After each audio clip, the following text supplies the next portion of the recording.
Welcome to Let Me Fix This. Enjoy the video. Start by creating an Rstudio project to keep files organized and reproducible. Open the project and confirm your working folder path.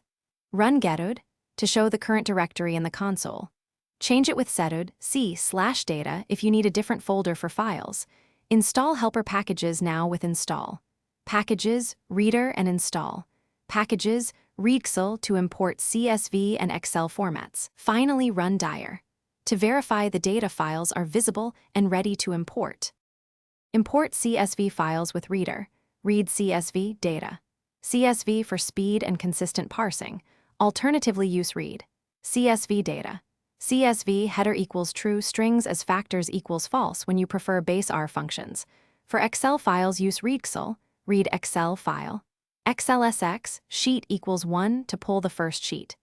Add and max equals 10,000 to preview large files without loading everything into memory. Always inspect the first rows with head. After import to confirm column types and values are correct. After importing, inspect the data with SDR, head, and summary to find problems. Convert columns using as, numeric or as, factor when types are incorrect after import. Handle missing values by specifying na.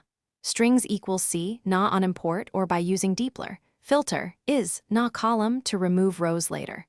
Fix column names with names df make. Names df for safe syntax. Save your final dataset with write. CSV df clean. CSV row, names equals false or save RDS.